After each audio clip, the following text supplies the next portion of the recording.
Hello everybody and welcome back to my channel. My name is Z and I'm gardening in Zone 7A. On today's video I'd like to talk to you guys about tomato plant maintenance, mostly in the form of suckers, picking suckers and pruning them off, and just general pruning to maintain plant health. So that's what we're going to talk about today. I'm going to show you a couple things, and it is a windy, overcast day. It's been raining all day, so just bear with me, but let's get into it. The first thing I want to talk to you guys about is basic pruning, and when I say basic pruning, I'm talking about removing the bottom leaves to maintain your plant health.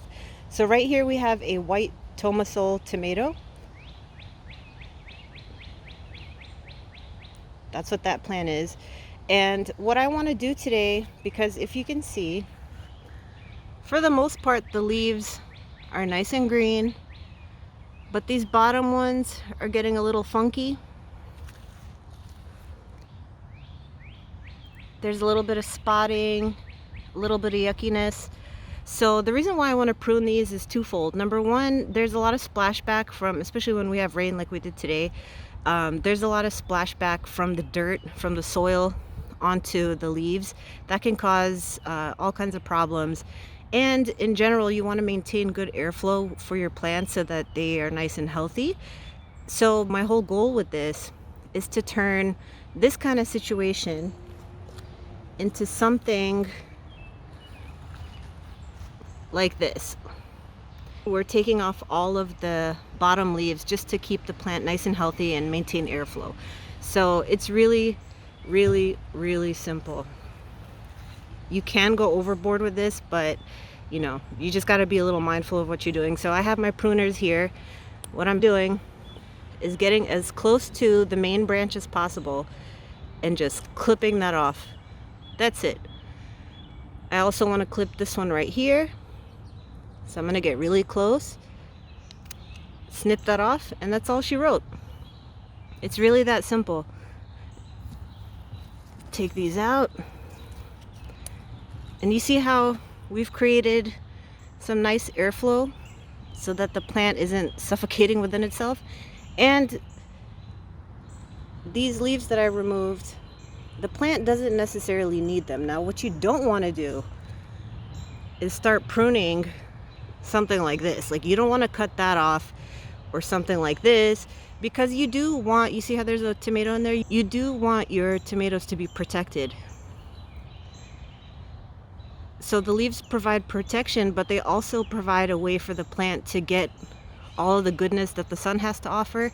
So if you just, let's say you take off all of these bottom leaves, then the plant's not going to have what it needs to, which is leaves basically, to photosynthesize and keep growing and become nice and healthy and strong. So that's kind of the goal with this.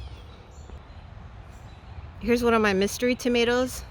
If you guys saw my first garden tour where I talked about my tomatoes, these two are mystery plants, so we'll find out eventually what they are, but I'm gonna do the same thing here. So same idea.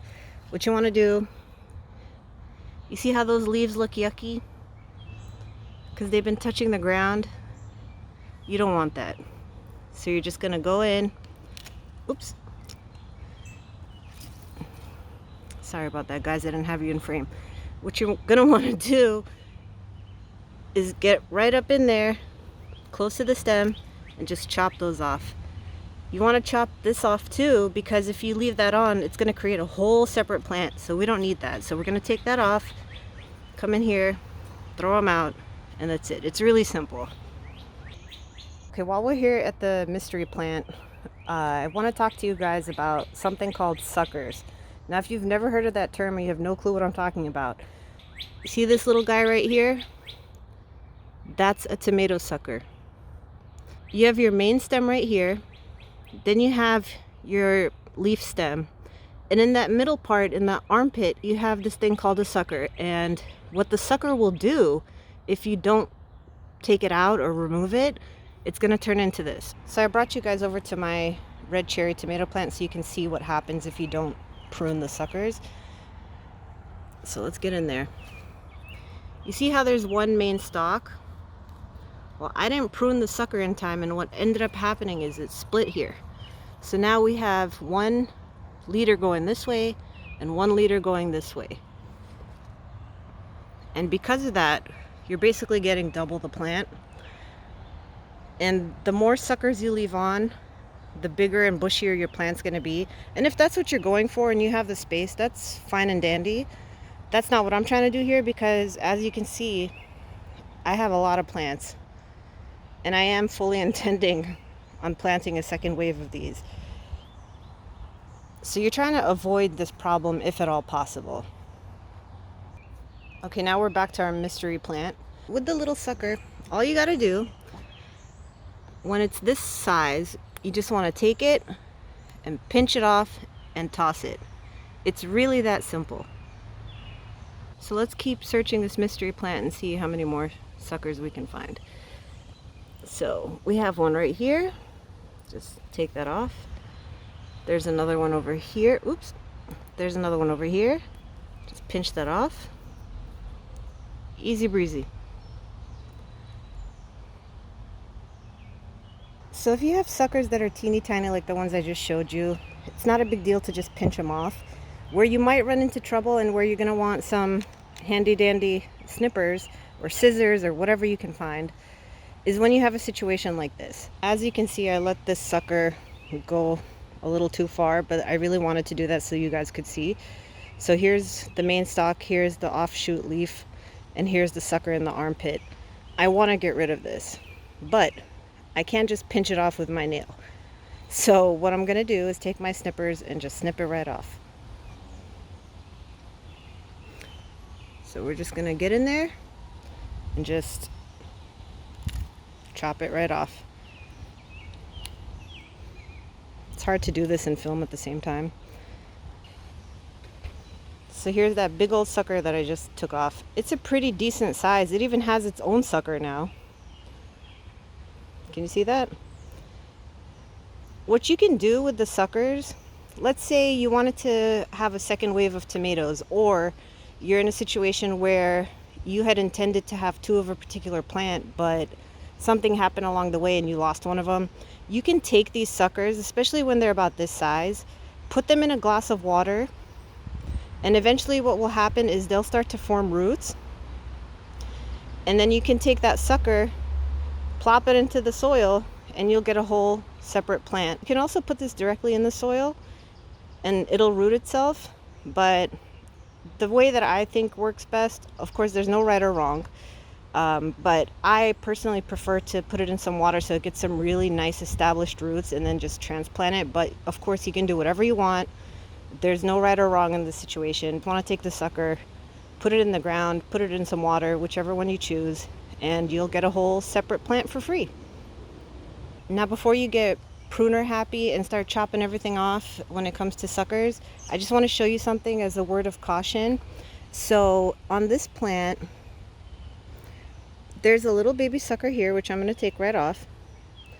But when you have a situation like this at the top of the plant, where it's kind of hard to tell what's what, I mean, you have obviously some leaves here, some leaves here, some little flower buds forming and whatnot. What you don't want to do, this is also the very top of the plant, you do not want to chop any of these off. And the reason being is that you're going to do something called topping your plant. What's going to end up happening is the plant will stop growing. It's not going to grow any taller because you essentially cut off the part of the plant that keeps growing. So if I cut it right here and I cut these 2 off, this plant will not get any taller than what it is today. That's about it. It's going to be healthy, it's going to be fruitful, it'll keep doing its thing. Whatever little flower buds are on there, they're going to produce.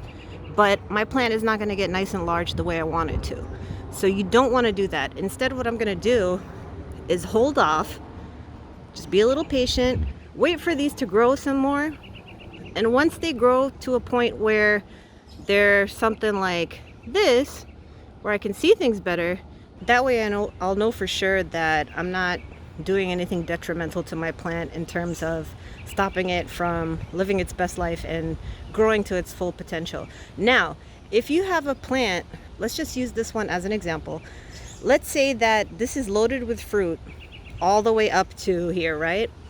and for whatever reason you don't want it to continue to grow, you can snip these off and your plant will just stay as is. It's not going to get any taller, and like I said, your plant will be perfectly fine. It's not going to do any damage to it. But if you want your tomato plant to keep on growing, you got to leave the tops on. Another hugely important thing that I want to share with you guys is the importance of distinguishing between your tomato plants. So there's two types of tomato plants, and I'm not talking about slicers and cherries and stuff like that. There's something called an indeterminate tomato, and there's a determinate tomato. So all of these, except for one, which I'll get to and I'll show you, these are all indeterminate tomatoes.